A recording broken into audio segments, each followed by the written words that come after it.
Namaskaram. This is me, RK. Welcome to Plus Minus Educator. ഇന്ന് നമ്മൾ discuss ചെയ്യാൻ പോകുന്നത് കോൺസ്റ്റിറ്റ്യൂഷൻ, ഇന്ത്യൻ ഭരണഘടന. അതിൻ്റെ ഫസ്റ്റ് പാർട്ടാണ്. എന്താണ് ഭരണഘടന എന്ന് നമുക്കറിയാം.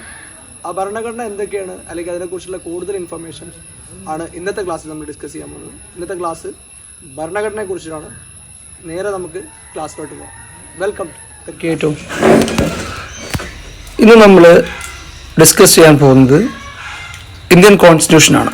എന്താണ് ഇന്ത്യൻ കോൺസ്റ്റിറ്റ്യൂഷൻ? നമ്മൾ ഇപ്പോൾ ന്യൂസിൽ റീസെൻ്റായിട്ട് നമ്മൾ കേൾക്കാറുണ്ട് ഇന്ത്യൻ കോൺസ്റ്റിറ്റ്യൂഷൻ അല്ലെങ്കിൽ ഭരണഘടന അങ്ങോട്ട്.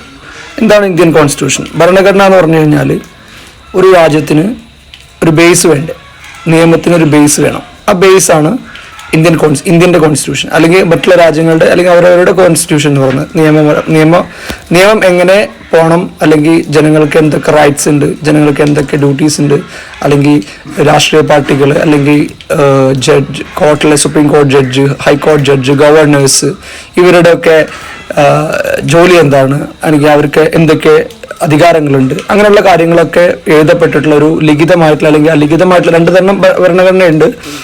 അങ്ങനെയുള്ള കാര്യങ്ങളൊക്കെ രേഖപ്പെടുത്തുന്ന ഒരു ബുക്ക് അല്ലെങ്കിൽ അതിനൊരു റെഫറൻസ്, അതിനെയാണെന്ന് പറയുന്നത് കോൺസ്റ്റിറ്റ്യൂഷൻ എന്ന് പറയുന്നത്, അല്ലെങ്കിൽ ഭരണഘടന എന്ന് പറയുന്നത്. ഇന്ത്യൻ ഭരണഘടന തയ്യാറാക്കിയിരുന്നത് തന്നെ ആരാണ്? കോൺസ്റ്റിറ്റ്യൂവൻ്റ് അസംബ്ലി എന്ന് പറയുന്ന ഒരു ടീമാണ്. അതായത് കോൺസ്റ്റിറ്റ്യൂവൻ്റ് അസംബ്ലിയാണ് ഈ ഇന്ത്യൻ കോൺസ്റ്റിറ്റ്യൂഷൻ എഴുതി തയ്യാറാക്കിയിട്ടുള്ളത്. അങ്ങനെ ഒരു സംഘടന നമ്മൾ എന്ത് ചെയ്തിട്ടാണ്, ഒരു ഭരണഘടനാ നിർമ്മാണ സഭ നമ്മൾ രൂപീകരിച്ചിട്ട് അവരാണ് എന്ത് ചെയ്തിട്ടുള്ളത്, ഈ ഭരണഘടന എഴുതി തയ്യാറാക്കിയിട്ടുള്ളത്. ലോകത്തിൽ തന്നെ ഏറ്റവും വലിയ ജനാധിപത്യ രാജ്യമാണ് ഇത്, ഇന്ത്യ. അപ്പോൾ ഇന്ത്യക്ക് എന്തായാലും ഒരു കോൺസ്റ്റിറ്റ്യൂഷൻ നിർബന്ധമാണ്, അല്ലേ? ഒരു രാജ്യത്തിൻ്റെ അടിസ്ഥാന നിയമ സംഹിത എന്നൊക്കെ പറയാം ഒരു ഭരണഘടനത്തിന്. അടിസ്ഥാനം, ബേസ് എന്നൊക്കെ പറയാൻ പറ്റൂട്ടോ. നമ്മൾ ഇനി കോൺസ്റ്റിറ്റ്യൂഷൻ എന്ന് പറയുന്നത് രണ്ട് ടൈപ്പ് കോൺസ്റ്റിറ്റ്യൂഷൻ ഉണ്ട്. റിട്ടൺ കോൺസ്റ്റിറ്റ്യൂഷൻ ഉണ്ട്, അല്ലെങ്കിൽ അൺറിട്ടൺ കോൺസ്റ്റിറ്റ്യൂഷൻ ഉണ്ട്. റിട്ടൺ കോൺസ്റ്റിറ്റ്യൂഷൻ ഉണ്ട്, അൺറിട്ടൺ കോൺസ്റ്റിറ്റ്യൂഷൻ ഉണ്ട്. എന്താണ് റിട്ടൺ കോൺസ്റ്റിറ്റ്യൂഷൻ അല്ലെങ്കിൽ അൺറിട്ടൺ കോൺസ്റ്റിറ്റ്യൂഷൻ എന്ന് പറഞ്ഞു കഴിഞ്ഞാൽ, റിട്ടൺ കോൺസ്റ്റിറ്റ്യൂഷൻ എന്ന് പറഞ്ഞു കഴിഞ്ഞാൽ നമ്മൾ എഴുതി തയ്യാറാക്കിയ കോൺസ്റ്റിറ്റ്യൂഷനെയാണ് എന്ത് റിട്ടൺ കോൺസ്റ്റിറ്റ്യൂഷൻ എന്ന് പറയുന്നത്. ലോകത്തിലെ തന്നെ ഏറ്റവും വലിയ റിട്ടൺ കോൺസ്റ്റിറ്റ്യൂഷൻ ഏതാണെന്ന് ചോദിച്ചാൽ അത് നമ്മുടെ ഇന്ത്യയുടെ കോൺസ്റ്റിറ്റ്യൂഷനാണ്. അൺറിട്ടൺ കോൺസ്റ്റിറ്റ്യൂഷൻ എന്ന് പറഞ്ഞു കഴിഞ്ഞാൽ എഴുതി തയ്യാറാക്കപ്പെടാത്ത അല്ലെങ്കിൽ എഴുതപ്പെടാത്ത ഒരു കോൺസ്റ്റിറ്റ്യൂഷനാണ് അൺറിട്ടൺ കോൺസ്റ്റിറ്റ്യൂഷൻ എന്ന് പറയുന്നത്. ലാർജസ്റ്റ് റിട്ടൺ കോൺസ്റ്റിറ്റ്യൂഷൻ ഏതാ വേൾഡിലെന്ന് വെച്ച് കഴിഞ്ഞാൽ അത് ഇന്ത്യയുടെയാണ്. ഇങ്ങനൊരു ഐഡിയ കൊണ്ടുവരുന്നത്, ഇന്ത്യക്ക് ഒരു കോൺസ്റ്റിറ്റ്യൂഷൻ വേണം എന്നുള്ളൊരു ഐഡിയ കൊണ്ടുവരുന്നത് ദ ഇന്ത്യൻ പാട്രിയോട്ട് എന്ന പത്രത്തിൽ MN റോയ് എന്ന അദ്ദേഹമാണ് എന്ത് ചെയ്തിട്ടുള്ളത്. MN റോയ് എന്ന് പറയുന്ന ആളാണ് എന്ത് ചെയ്തിട്ടുള്ളത്, ദ ഇന്ത്യൻ പാട്രിയോട്ട് എന്ന പേപ്പറിൽ ഇങ്ങനൊരു ഐഡിയ, അല്ലെങ്കിൽ ഇങ്ങനെ വേണം, ഇന്ത്യക്കാർക്ക് ഒരു കോൺസ്റ്റിറ്റ്യൂഷൻ വേണം അല്ലെങ്കിൽ ഒരു ഭരണഘടന വേണം എന്ന ആശയം മുന്നോട്ട് വയ്ക്കുന്നത്. ഫസ്റ്റ് പൊളിറ്റിക്കൽ പാർട്ടി, അതായത് ഒരു രാഷ്ട്രീയ പാർട്ടി ഏതാണ് ഈ ഇങ്ങനൊരു ഭരണഘടന വേണമെന്ന് പറയുന്ന ആവശ്യം ഉന്നയിക്കുന്നത്? സ്വരാജ് പാർട്ടിയാണ്. സ്വരാജ് പാർട്ടിയാണ് എന്ത് ചെയ്തിട്ടുള്ളത്, ഇങ്ങനൊരു ആശയം മുന്നോട്ട് വയ്ക്കുന്നത്. നമുക്ക് സ്വന്തമായിട്ടുള്ള ഭരണഘടന വേണം എന്ന ആശയം മുന്നോട്ട് വയ്ക്കുന്നത്, നമുക്ക് ഇങ്ങനൊരു ഭരണഘടന വേണം എന്ന ആശയം മുന്നോട്ട് വയ്ക്കുന്നത് രാഷ്ട്രീയ പാർട്ടി ഏതാണെന്ന് വെച്ചാൽ സ്വരാജ് പാർട്ടിയാണ്. ഓക്കെ. ഇനി കോൺസ്റ്റിറ്റ്യൂവൻ്റ് അസംബ്ലി. എന്താണ് കോൺസ്റ്റിറ്റ്യൂവൻ്റ് അസംബ്ലി എന്ന് പറഞ്ഞു കഴിഞ്ഞാൽ, നമ്മൾ പറഞ്ഞു ഇങ്ങനെ ഒരു കോൺസ്റ്റിറ്റ്യൂഷൻ എഴുതി തയ്യാറാക്കാൻ വേണ്ടി നമ്മൾ രൂപീകരിച്ച ഒരു അസോസിയേഷൻ അല്ലെങ്കിൽ ഒരു സംഘടനയാണ് എന്ത് ഭരണഘടനാ നിർമ്മാണ സഭ. അതിന് ഒരു അസംബ്ലിയാണ്. 1945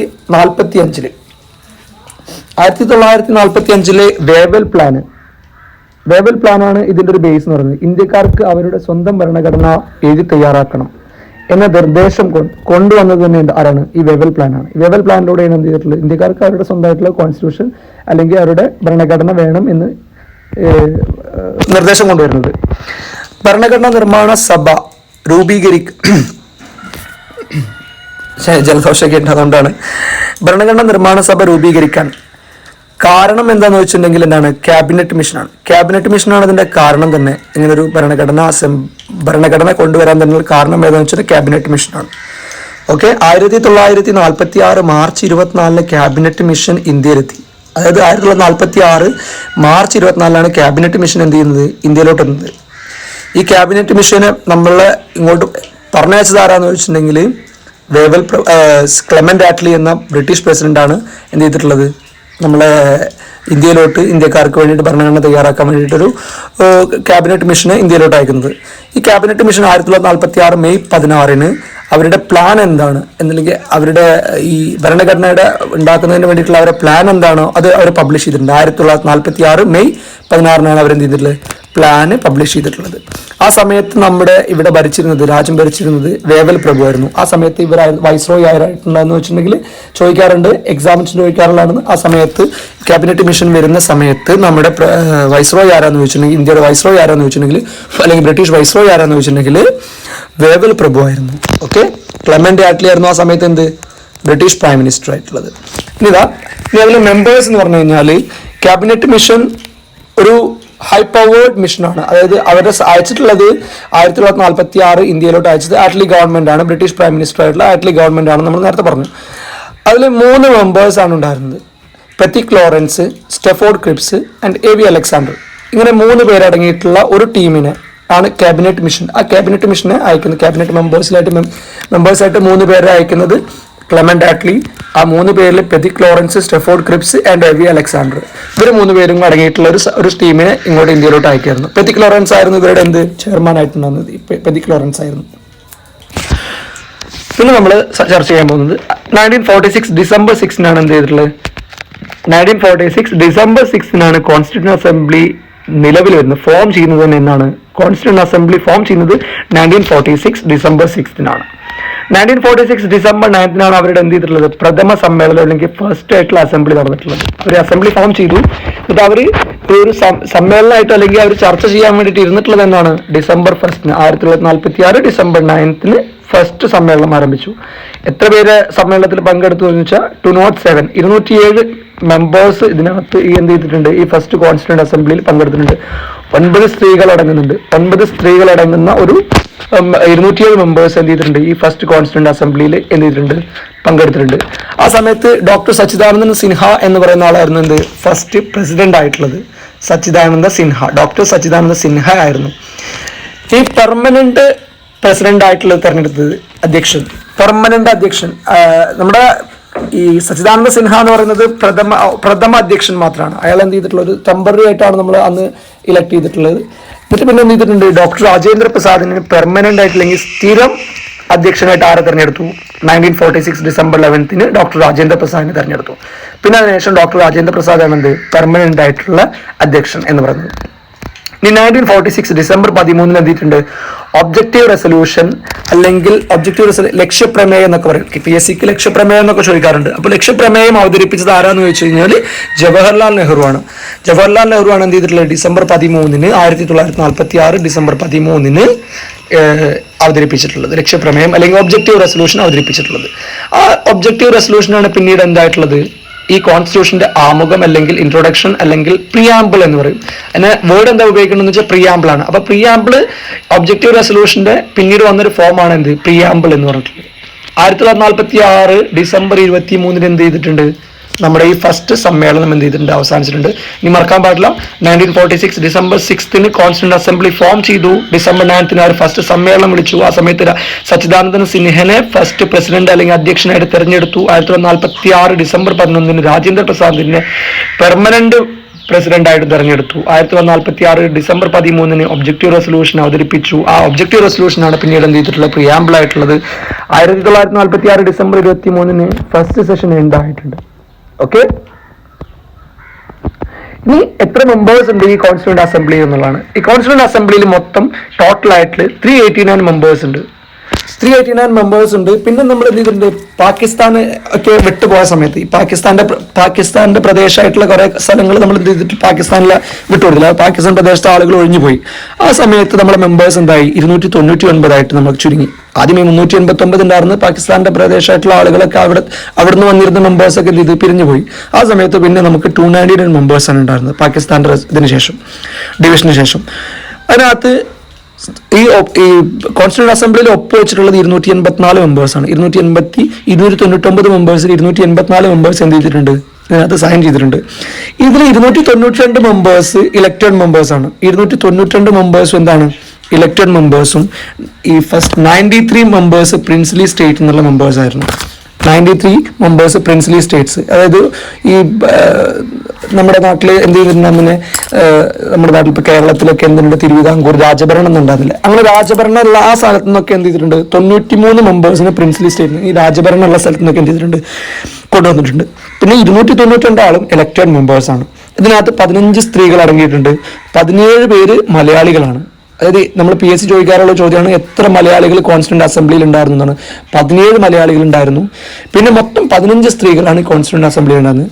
കേരളത്തിൽ നിന്ന് മലയാളികളായിട്ടുള്ള 3 സ്ത്രീകളാണ് എന്ത് ചെയ്തിട്ടുള്ളത് ഇതിനകത്ത് ഉൾപ്പെട്ടിട്ടുള്ളത്. 3 സ്ത്രീകൾ എന്ന് പറഞ്ഞത് ആനി മസ്കരേൻ ഉണ്ടായിരുന്നു, പിന്നെ അമ്മു സ്വാമിനാഥൻ ഉണ്ടായിരുന്നു, ദാക്ഷായണി വേലായുധൻ ഉണ്ടായിരുന്നു. ഇവർ 3 പേരുമാണ് എന്ത് ചെയ്തിട്ടുള്ളത് കേരളത്തിൽ നിന്ന് പങ്കെടുത്തുള്ള 3 സ്ത്രീകൾ എന്ന് പറയുന്നത്. മനസ്സിലായോ? മെമ്പേഴ്സ് ആയിട്ടുള്ളത് 389 പേരായിരുന്നു. പാകിസ്ഥാന് പിളർപ്പിന് ശേഷം എന്തായിട്ടുണ്ട് 299 ആയിട്ട് അത് ചുരുങ്ങി 284 പേര് അതിൽ സൈൻ ചെയ്തിട്ടുണ്ട്. 292 പേര് ഇലക്റ്റഡ് മെമ്പേഴ്സ് ആയിട്ടും 93 മെമ്പേഴ്സ് അത് പ്രിൻസ്ലി സ്റ്റേറ്റ്സ് നിന്നും സെലക്ട് ചെയ്തിട്ടുള്ളതാണ്. 15 സ്ത്രീകൾ ഉണ്ടായിട്ടുണ്ട്, 17 പേര് കേരളൈറ്റ്സ് ആണ്, മലയാളികളുണ്ട്. മലയാളികൾ 17 പേര് പങ്കെടുത്തിട്ടുണ്ട് ഈ ഫസ്റ്റ് കോൺസ്റ്റിറ്റ്യൂന്റ് അസംബ്ലിയിൽ അല്ലെങ്കിൽ കോൺസ്റ്റിറ്റ്യൂന്റ് അസംബ്ലിയിൽ മെമ്പേഴ്സ് ആയിട്ടുണ്ട്. പിന്നെ 3 സ്ത്രീകളും നമ്മൾ അതിനകത്തുണ്ട്. ഓക്കെ, പിന്നെ നമ്മൾ പറയാനുള്ളത് ഇതിന്റെ വൈസ് പ്രസിഡന്റ് ആയിട്ട് തെരഞ്ഞെടുത്ത് നമ്മൾ പ്രസിഡന്റ് നമ്മൾ പറഞ്ഞായിരുന്നു. ഇനി വൈസ് പ്രസിഡന്റ് ആയിട്ട് തെരഞ്ഞെടുത്ത് HC മുഖർജിനെ ആയിരുന്നു. HC മുഖർജി ആയിരുന്നു എന്ത് ഇതിന്റെ വൈസ് പ്രസിഡന്റ് എന്ന് പറഞ്ഞു. ഇവർ അഡ്വൈസ് ചെയ്യുന്നുള്ള അഡ്വൈസർ ആയിട്ട് ഉപയോഗിച്ച് BN റാവു എന്ന് പറയുന്ന ആളെയാണ് എന്ത് ചെയ്തിട്ടുള്ളത് ഇതിന്റെ അഡ്വൈസർ ആയിട്ട് നമ്മൾ സെലക്ട് ചെയ്തിട്ടുണ്ടായിരുന്നു.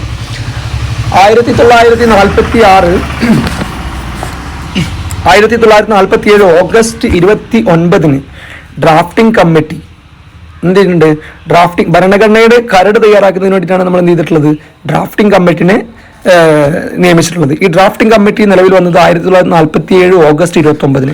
1947 ഓഗസ്റ്റ് 29 ഡ്രാഫ്റ്റിംഗ് കമ്മിറ്റിനെ നമ്മൾ ഈ ഭരണഘടനയുടെ കരട് രൂപീകരിക്കാൻ വേണ്ടിയിട്ട് എന്ത് ചെയ്തിട്ടുണ്ട് നിയമിച്ചിട്ടുണ്ട്. അതിന്റെ അധ്യക്ഷനായിട്ട് നമ്മൾ തെരഞ്ഞെടുക്കുന്നത് ഡോക്ടർ BR അംബേദ്കറിനായിരുന്നു.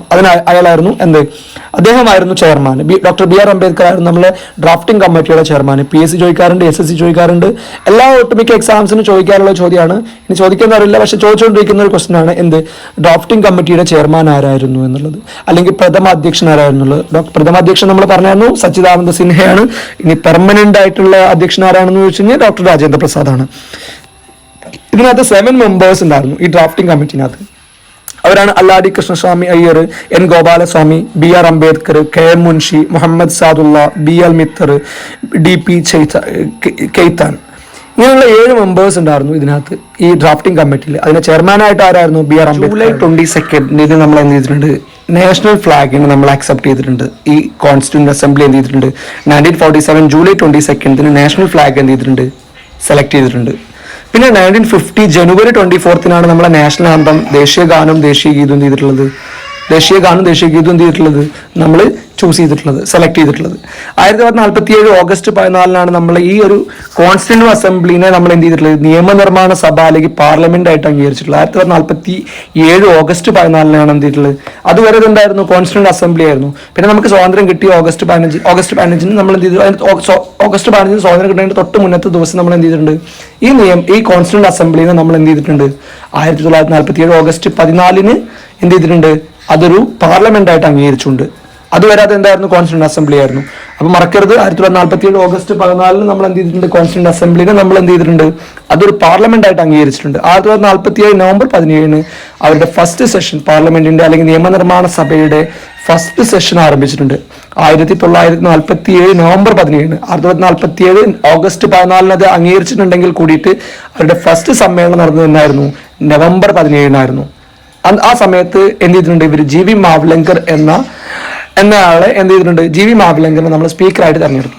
അപ്പൊ ഫസ്റ്റ് സ്പീക്കർ ആരാണെന്ന് ചോദിക്കാറുണ്ട് പാർലമെന്റിൽ അല്ലെങ്കിൽ നമ്മുടെ ഇന്ത്യയുടെ ഫസ്റ്റ് സ്പീക്കർ ആരാണെന്ന് ചോദിച്ചു കഴിഞ്ഞാൽ ആരാണ് GV മാവ്ലങ്കർ ആണ്. GV മാവ്ലങ്കറിനെയാണ് നമ്മൾ എന്ത് ചെയ്തിട്ടുള്ളത് ഇന്ത്യയുടെ ഫസ്റ്റ് സ്പീക്കറായിട്ട് തെരഞ്ഞെടുത്തിട്ടുള്ളത്. അതുവരെ അതുവരെ ഉണ്ടായിരുന്ന കോൺസ്റ്റിറ്റ്യൂന്റ് അസംബ്ലി മാറി എന്തായി അത് പാർലമെന്റ് ആയിട്ട് അംഗീകരിച്ചിട്ടുണ്ട്.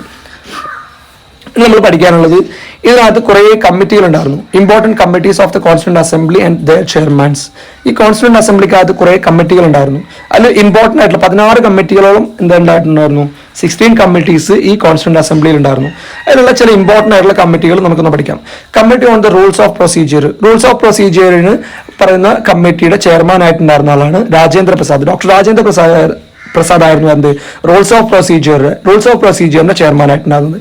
സ്റ്റിയറിംഗ് കമ്മിറ്റി ചെയർമാൻ ആരെന്ന് ചോദിച്ചാൽ അതും സെയിം ആൾ തന്നെ ഡോക്ടർ രാജേന്ദ്ര പ്രസാദ് ആയിരുന്നു. പിന്നെ finance and staff commission, finance സാമ്പത്തികം അങ്ങനെയുള്ള കാര്യങ്ങളിലുള്ള കമ്മിറ്റിയുടെ ചെയർമാൻ ആയിട്ടുണ്ടായിരുന്നതും രാജേന്ദ്ര പ്രസാദ് ആയിരുന്നു. മൂന്നെണ്ണം നമുക്ക് ഓർത്തു വയ്ക്കാം. Committee of rules of procedure, steering committee and finance and staff committee, ഇവരുടെ മൂന്നിന്റെയും ചെയർമാൻ ആരായിരുന്നു? രാജേന്ദ്ര പ്രസാദ് തന്നെയായിരുന്നു. ഇനി ഹൗസ് കമ്മിറ്റിയുടെ ചെയർമാൻ ആരായിരുന്നു? ബി പട്ടാഭി സീതാരാമയ്യ. മറക്കരുത്, house committee B Pattabhi Sitaramayya ആയിരുന്നു ഹൗസ് കമ്മിറ്റിയുടെ ചെയർമാൻ. ഓർഡർ ഓഫ് ബിസിനസ് കമ്മിറ്റിയുടെ ചെയർമാൻ ആയിട്ടുണ്ടായിരുന്നത് കെ എം മുൻഷി ആയിരുന്നു ഓർഡർ ഓഫ് ബിസിനസ് കമ്മിറ്റി. മറക്കരുത്, ബിസിനസ് കമ്മിറ്റി കെ എം മുൻഷിയാണ് എന്ത് business committee, order of business committee. ഈ committee on the function of constituent അസംബ്ലിയുടെ ഫംഗ്ഷൻസിന് വേണ്ടിയിട്ടുള്ള ഒരു കമ്മിറ്റി ആയിരുന്നു എന്ത് ജി വി മാവലങ്കറിന്റെ അധ്യക്ഷതയിലുണ്ടായിരുന്നത്. ആ സമയത്ത് ജി വി മാവലങ്കർ ആയിരുന്നു ഇതിന്റെ ഈ കോൺസ്റ്റിറ്റ്യൂന്റ് അസംബ്ലിയുടെ ഫംഗ്ഷൻസിനെ വേണ്ടിയിട്ടുള്ള ഫംഗ്ഷൻസിനെ ക്രമീകരിക്കാൻ കോർഡിനേറ്റ് ചെയ്യാൻ വേണ്ടിയിട്ടുള്ള രൂപീകരിച്ചുള്ള കമ്മിറ്റിയുടെ ചെയർമാനായിട്ടുള്ളത്. സ്റ്റേറ്റ്സ് കമ്മിറ്റി, ഓരോ സംസ്ഥാനങ്ങൾക്ക് വേണ്ടിയിട്ടുള്ള ഒരു കമ്മിറ്റിയാണ് എന്ത് ജവഹർലാൽ നെഹ്റുവിന്റെ അധ്യക്ഷതയിലുണ്ടായിരുന്നു. ജവഹർലാൽ നെഹ്റു ആയിരുന്നു എന്തിന്റെ സ്റ്റേറ്റ്സ് കമ്മിറ്റി ഉണ്ടായിരുന്നത്.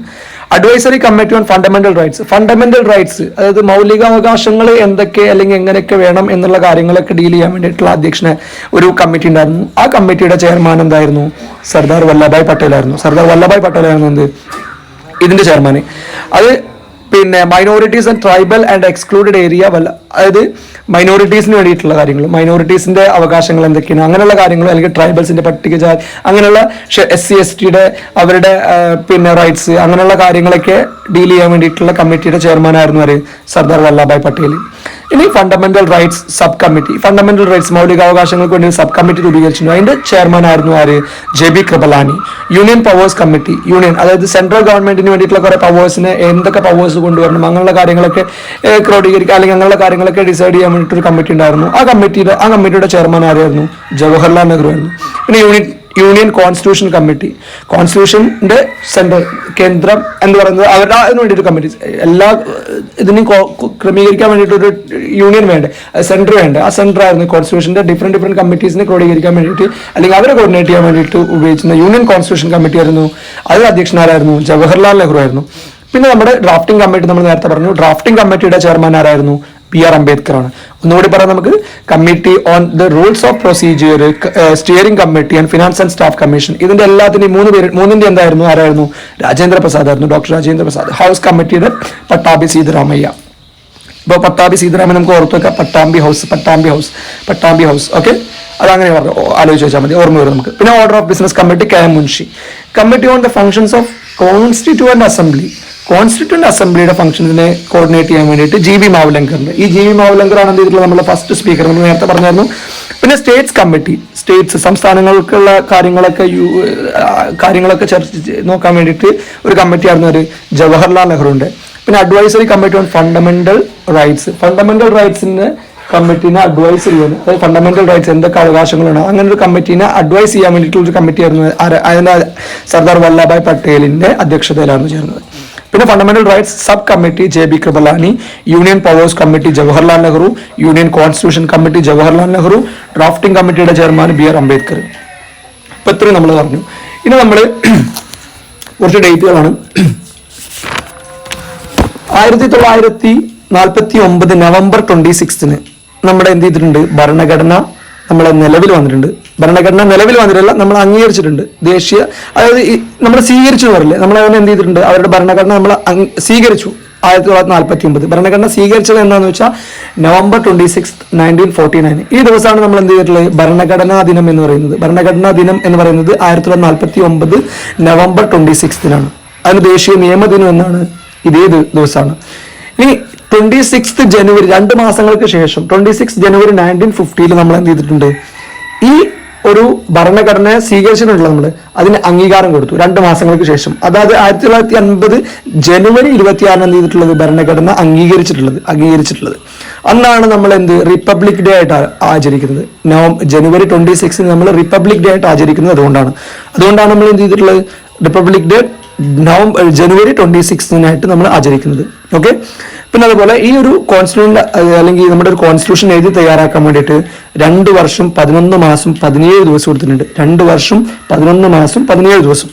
അതായത് 11 സെഷൻ അവരെന്ത് ചെയ്തിട്ടില്ല, സമ്മേളിച്ചിട്ടുണ്ട്. അതായത് 11 സെഷൻ അവർ കൂടിയിട്ട് 11 തവണ അവർ സമ്മേളിച്ചിട്ട് 165 ദിവസം എടുത്തിട്ടാണ് എന്ത് ചെയ്തിട്ടുള്ളത്, ഈ 165 ദിവസം സമ്മേളനം നടത്തിയിട്ടുണ്ട് 11 സെഷനായിട്ട്. പിന്നെ നമ്മുടെ ഇത് തുടങ്ങുന്ന സമയത്ത്, ഈ ഭരണഘടന തുടങ്ങുന്ന സമയത്ത് 1947 ആ സമയത്തൊക്കെ നമുക്ക് എന്ത് ചെയ്തിട്ടുണ്ട്, 1949-50 ആ സമയത്ത് നമുക്ക് 395 ആർട്ടിക്കിളും 8 ഷെഡ്യൂളും 22 പാർട്സും അടങ്ങിയിട്ടുള്ളതായിരുന്നു നമ്മുടെ ഭരണഘടന. ഇന്ന് അത് കുറെ മാറ്റം വന്നിട്ട് കുറെ ലേറ്റസ്റ്റ് ആയിട്ടുള്ള നമ്മളത് പറഞ്ഞു കഴിഞ്ഞാൽ ചിലപ്പോൾ ഞാനിപ്പോൾ ഈ വീഡിയോ ചെയ്യുന്ന സമയത്ത് പിന്നെ കുറച്ച് വന്നിട്ട് ഇനിയിപ്പോൾ ഞാൻ വീഡിയോ ചെയ്യുന്ന സമയത്തും കുറെ കഴിഞ്ഞിട്ടും അത് എന്ത് ചെയ്യുന്നു, അത് ഓർത്ത് വെച്ചിട്ട് അത് എഴുതും കുട്ടികൾ. അതുകൊണ്ടാണ് ഞാനത് പറയാത്തത്. പിന്നെ നമ്മുടെ ഈ ഒരു കോൺസ്റ്റിറ്റ്യൂഷന്റെ കവർ പേജ് തയ്യാറാക്കിയിട്ടുള്ളത് നന്ദലാൽ ബോസും ഡ്രാഫ്റ്റ് ചെയ്തിട്ടുള്ളത്, അതായത് ഇത് എഴുതി തയ്യാറാക്കിയത്, ഭരണഘടന എഴുതി തയ്യാറാക്കണ്ടേ, ഡ്രാഫ്റ്റ് ചെയ്യണ്ടേ, ആ എഴുതി തയ്യാറാക്കിയിട്ടുള്ളത് പ്രേം ബിഹാരി എന്ന് പറയുന്നതാണ്. പ്രേം ബിഹാരി ഇതിന്റെ ഒരു പ്രേം ബിഹാരി ഇത് കയ്യെഴുത്ത് അത് എഴുതിയിട്ടുള്ള തയ്യാറാക്കുന്നത്, ഈ ഭരണഘടന എഴുതി തയ്യാറാക്കിയത് പ്രേം ബിഹാരിയും ഇതിന്റെ ഡ്രാഫ്റ്റ് തയ്യാറാക്കി, ഇതിന്റെ എഴുതി തയ്യാറാക്കിയിട്ട് ഇതിന്റെ ഡ്രാഫ്റ്റ് എന്ത് ചെയ്യണം, ഇത് ശരിയാണോ അല്ലേ എന്നുള്ള കാര്യങ്ങളൊക്കെ ഡീൽ ചെയ്തിട്ട് ഡ്രാഫ്റ്റ് ചെയ്തിട്ടുള്ളത്, ഈ ഡ്രാഫ്റ്റ് തയ്യാറാക്കിയത് ആരായിരുന്നു, BN റാവു ആയിരുന്നു. ഓക്കെ. പിന്നെ നമ്മുടെ കോൺസ്റ്റിറ്റ്യൂഷൻ എന്ന് പറഞ്ഞു കഴിഞ്ഞാൽ പല രാജ്യങ്ങളിൽ നിന്നും കടമെടുത്ത കുറെ നിയമങ്ങൾ അല്ലെങ്കിൽ കുറെ സിസ്റ്റം നമ്മൾ എന്ത് ചെയ്തിട്ടാണ്, പല രാജ്യങ്ങളിൽ നിന്ന് നമ്മൾ കടമെടുത്തതാണ്. ഇപ്പൊ നമ്മുടെ പാർലമെന്ററി ഗവൺമെന്റ് എന്താണ്, നമ്മുടെ രാജ്യസഭ ലോക്സഭ അടങ്ങുന്ന പാർലമെന്ററി ഗവൺമെന്റ്, അതിനെക്കുറിച്ച് ആ കാര്യങ്ങളൊക്കെ ഇനി നമ്മൾ പറയാൻ പോകുന്നത് ബ്രിട്ടനിൽ നിന്ന് കടമെടുത്ത കാര്യങ്ങളാണ്. ബ്രിട്ടനിൽ നിന്ന് കടമെടുത്തതാണ് parliamentary government, rule of law, legislative procedure, single citizenship, അതായത് ഏക പൗരത്വം, ക്യാബിനറ്റ് സിസ്റ്റം, അതായത് ക്യാബിനറ്റ് റാങ്ക്, അങ്ങനെയുള്ള കാര്യങ്ങൾ ക്യാബിനറ്റ് സിസ്റ്റം കൊണ്ടുവന്നത്. അതുപോലെ പ്രിറോഗേറ്റീവ് റിട്സ്, അതായത് റിട്ടുകൾ, നമുക്ക് റിട്ടുകൾ ഉണ്ടെന്ന് പറഞ്ഞില്ലേ, 3 റിട്ടുകളുണ്ട്. അപ്പോൾ ആ റിട്ടുകൾ, അതുപോലെ പാർലമെന്ററി പ്രിവിലേജസ് പാർലമെന്റിൽ ഓരോരുത്തരുടെ പ്രിവിലേജസ് എന്തൊക്കെയാണ്, അതായത് അവരുടെ സ്ഥാനങ്ങൾ എന്തൊക്കെയാണ്, അങ്ങനെയുള്ള കാര്യങ്ങൾ. പിന്നെ ബൈക്കാമറലിസം, ഇതൊക്കെയാണ് എന്ത് ചെയ്തിട്ടുള്ളത്, ബ്രിട്ടനിൽ നമ്മൾ കടം കൊണ്ടിട്ടുള്ളത്. പിന്നെ അയർലൻഡിൽ നിന്ന് കൊണ്ടിട്ടുള്ളതാണ് DPSP, directive principle of state policy. പിന്നെ മെത്തേഡ് ഓഫ് ഇലക്ഷൻ ഓഫ് പ്രസിഡന്റിന്റെ ഇലക്ഷൻ എങ്ങനെ നടക്കുന്നത്. പിന്നെ members nomination to the Rajya Sabha by the president, nomination, അത് രാജ്യസഭയ്ക്ക് എന്ത് ചെയ്തിട്ടുണ്ടായിരുന്നു, നമ്മൾ ഇതുവരെ ഉണ്ടായിരുന്നു, രാജ്യസഭയ്ക്ക് പ്രസിഡന്റിന് നോമിനേറ്റ് ചെയ്യാം, ഇപ്പോഴുണ്ട്, രാജ്യസഭയ്ക്ക് പ്രസിഡന്റിന് നോമിനേറ്റ് ചെയ്യാം മെമ്പേഴ്സിന് 12 പേര്. ആ മെമ്പേഴ്സിന്റെ നോമിനേഷൻ അതൊക്കെ അയർലൻഡിൽ ഉണ്ടായിരുന്ന സിസ്റ്റം ആയിരുന്നു. അത് നമ്മൾ എന്ത് ചെയ്തിട്ടുണ്ട്, കടം കൊണ്ടിട്ടുണ്ട്. നമ്മൾ പറഞ്ഞുകൊണ്ടിരുന്നത് യുണൈറ്റഡ് സ്റ്റേറ്റ്സ് ഓഫ് അമേരിക്കയിൽ നിന്ന് നമ്മൾ കടം കൊണ്ടിട്ടുള്ള കാര്യങ്ങൾ, removal of supreme court and high court judges പറഞ്ഞു, ഫണ്ടമെന്റൽ റൈറ്റ്സ് പറഞ്ഞു, judicial review, independence of judiciary, the preamble of the constitution. നമ്മൾ കാനഡയിൽ നിന്ന് കടം കൊണ്ടിട്ടുള്ള കാര്യങ്ങൾ, കാനഡയിൽ നിന്ന് നമ്മൾ കുറച്ച് കാര്യങ്ങൾ കടം കൊണ്ടിട്ടുണ്ട്. എന്തൊക്കെയാണ്, centrical form of federalism where the central is stronger than a states, അതായത് കാനഡയിൽ എന്താണ്, അല്ലെങ്കിൽ കാനഡയിൽ നിന്ന് കടം കൊണ്ടിട്ടുള്ള എന്താണ്, സ്റ്റേറ്റ്സിന് പവർ കുറവായിരിക്കും, പവർ കൂടുതലായിരിക്കും, അല്ലെങ്കിൽ ഫെഡറലിസം, ഫെഡറലിസം എന്ന് പറഞ്ഞു കഴിഞ്ഞാൽ സ്റ്റേറ്റ്സിനും അതിൻ്റെതായ പവറുണ്ട്, അല്ലെങ്കിൽ സെൻട്രലിനും അതിൻ്റെതായ പവറുണ്ട്. പക്ഷേ എന്താണ്, സെൻട്രൽ ആയിരിക്കും എന്ത് മോസ്റ്റ്ലി പവർ ഉണ്ടാവുക. അപ്പോൾ നമ്മുടെ കേന്ദ്രത്തിനാണ് പവർ ഉള്ളത്, കേരളത്തിന് നമുക്ക് എന്തില്ല, അത്ര വലിയ പവർ ഉണ്ടാവും, ഇല്ലെങ്കിൽ വേറെ സ്റ്റേറ്റ്സിന് എന്തില്ലാവില്ല. ഈ കേന്ദ്രത്തിന് എടുക്കുന്ന തീരുമാനങ്ങൾ കേന്ദ്രത്തിനെ ഡിപ്പെൻഡ് ചെയ്തുകൊണ്ടായിരിക്കും നമ്മൾ എന്ത് ചെയ്യുന്നത്, നമ്മുടെ സ്റ്റേറ്റ്സ് നമ്മൾ എടുക്കുക. അല്ലാതെ കേരളത്തിന് മാത്രമായിട്ട് അങ്ങനെ ഒരു തീരുമാനം നമുക്ക് എടുക്കാൻ പറ്റില്ല. അതാണ് ഈ കാനഡയിൽ നിന്ന് ഉൾക്കൊണ്ടിട്ടുള്ളത്. പിന്നെ റെസിഡ്യൂറി പവേഴ്സ് വിത്ത്, അത് സെയിം തന്നെ, വിത്ത് വെസ്റ്റ് വിത്ത് സെൻട്രൽ ഇതിൻ്റെ റെസിഡ്യൂറി പവർ തീരുമാനങ്ങളൊക്കെ എടുക്കാറാണ് കേന്ദ്ര ഗവൺമെൻറ് ആണ്.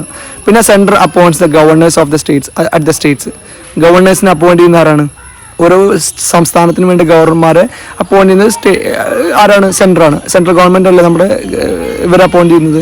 കേരള ഗവൺമെൻറ് ഇപ്പോൾ ഗവർണർ ആരിഫ് മുഹമ്മദ് ഖാൻ അപ്പോയിൻറ്റ് ചെയ്യുന്ന ആരാണ്, സെൻട്രൽ ഗവൺമെൻറ് ആണ്, അല്ലാതെ കേരള ഗവൺമെൻറ് അല്ല അപ്പോയിൻറ്റ് ചെയ്യുന്നത്. അപ്പോൾ അങ്ങനെയുള്ള ഗവർണേഴ്സിനെ അപ്പോയിൻറ്റ് ചെയ്യുന്ന ആരാണ്, സെൻട്രൽ ഗവൺമെൻറ് ആണ്.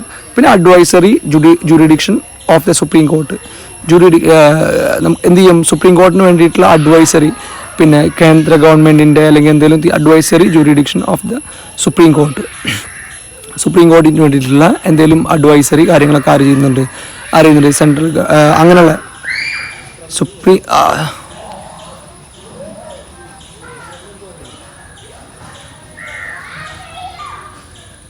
പിന്നെ നമ്മുടെ advisory jurisdiction of the supreme കോർട്ടിൻ്റെ അഡ്വൈസറി പവർ, അങ്ങനെയുള്ള കാര്യങ്ങൾ.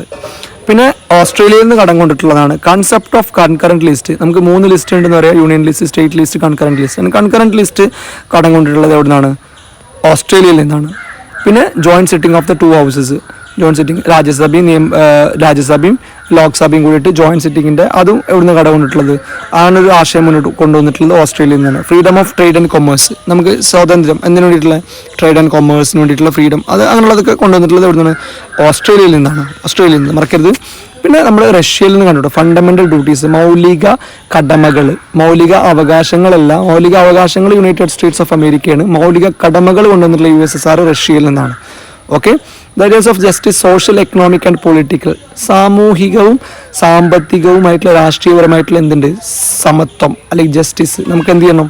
സമത്വം വേണം. അത് ഒരാൾക്ക് രാഷ്ട്രീയ പാർട്ടി തുടങ്ങാൻ, പിന്നെ മറ്റുള്ളവർക്ക് രാഷ്ട്രീയ പാർട്ടി തുടങ്ങാൻ പാടില്ല. അങ്ങനെയുള്ള അല്ലെങ്കിൽ സാമ്പത്തികമായിട്ട് ഒരാൾക്ക് എന്ത് ചെയ്യാൻ പറ്റും, അവർക്ക് വേറൊരു റിസർവേഷൻ, അങ്ങനെ കാര്യങ്ങൾ, അങ്ങനെയുള്ള സമത്വങ്ങളൊക്കെ കൊണ്ടുവന്നിട്ടുള്ള എവിടുന്നാണ്? USSR എന്നാണ്. അത് ഓൾറെഡി എന്ത് ചെയ്തിട്ടുണ്ട്? നമ്മുടെ പ്രിയാമ്പിളിൽ എന്ത് ചെയ്തിട്ടുണ്ട്? മെൻഷൻ ചെയ്തിട്ടുണ്ട് ആ സംഭവം. പ്രിയാമ്പിളിൽ എല്ലാവർക്കും എന്ത് വേണം? Social and economic and political എന്ത് വേണം? ജസ്റ്റിസ് വേണം എന്നുള്ളത്.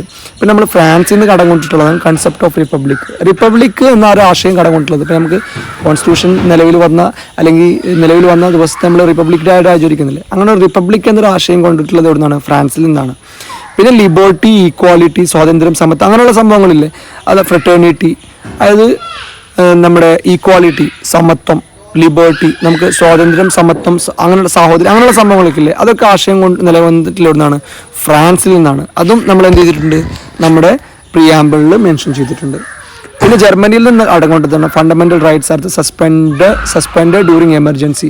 എന്തെങ്കിലും നാഷണൽ എമർജൻസിയോ അല്ലെങ്കിൽ സാമ്പത്തിക എമർജൻസിയോ വരുന്ന സമയത്ത് നമ്മൾ എന്ത് ചെയ്യാം? നമ്മുടെ ഫണ്ടമെൻ്റൽ റൈറ്റ്സ് അല്ലെങ്കിൽ പബ്ലിക്കിൻ്റെ അല്ലെങ്കിൽ ജനങ്ങളുടെ ഫണ്ടമെൻ്റൽ റൈറ്റ്സ് എന്ത് ചെയ്യാം? സസ്പെൻഡ് ചെയ്യാം എന്നുള്ള ആശയം കൊണ്ടുവന്നത് എവിടുന്നാണ്? ജർമ്മനിയിൽ നിന്നാണ്.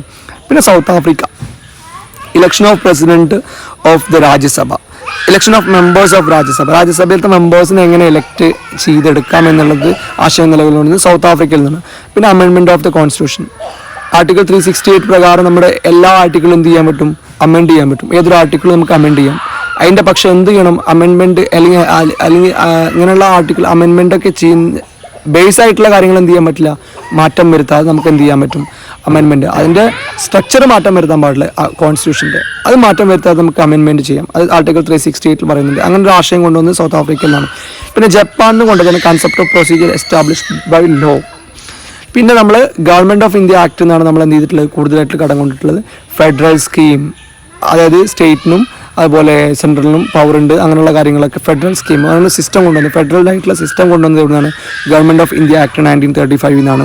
പിന്നെ ഓഫീസ് ഓഫ് ഗവർണറുടെ ഓഫീസും ഗവർണറുടെ പ്രവർത്തനങ്ങളും അല്ലെങ്കിൽ ഗവർണറുടെ എന്തൊക്കെ ചെയ്യണം ഫംഗ്ഷൻസ്, അങ്ങനെയുള്ള കാര്യങ്ങളൊക്കെ തീരുമാനിക്കുന്നത്, ഗവർണറുടെ ഫംഗ്ഷൻസ്, അങ്ങനെയുള്ള കാര്യങ്ങളൊക്കെ തീരുമാനിക്കുന്നത് എവിടെയാണ്? ഗവൺമെൻറ് ഓഫ് ഇന്ത്യ ആക്ട് എന്നാണ് കടം കൊണ്ടിട്ടുള്ളത്. പിന്നെ ജുഡീഷ്യറി, നമ്മുടെ ജുഡീഷ്യറി സിസ്റ്റം, അതായത് ലോക്കൽ കോടതി ഉണ്ട്, പിന്നെ നമ്മുടെ ജില്ലാ കോടതി ഉണ്ട്, പിന്നെ അങ്ങനെയുള്ള കുറേ കോടതികളില്ലേ, ഹൈക്കോർട്ട് ഉണ്ട്, സുപ്രീം കോർട്ട് ഉണ്ട്, അങ്ങനെയുള്ള കാര്യങ്ങൾ. പിന്നെ പബ്ലിക് സർവീസ് കമ്മീഷൻ്റെ PSC, അങ്ങനെയുള്ള UPSC, അങ്ങനെയുള്ള പബ്ലിക് സർവീസ് കമ്മീഷൻ്റെ, അതൊക്കെ നമ്മൾ എവിടുന്നാണ്? ഗവൺമെൻറ് ഓഫ് ഇന്ത്യ ആക്ട് എന്നാണ് 1935 എന്നാണ് കൊണ്ടുവന്നിട്ടുള്ളത്. പിന്നെ എമർജൻസി പ്രൊവിഷൻ, നമുക്ക് 3 എമർജൻസി പ്രൊവിഷൻ ഉണ്ട്.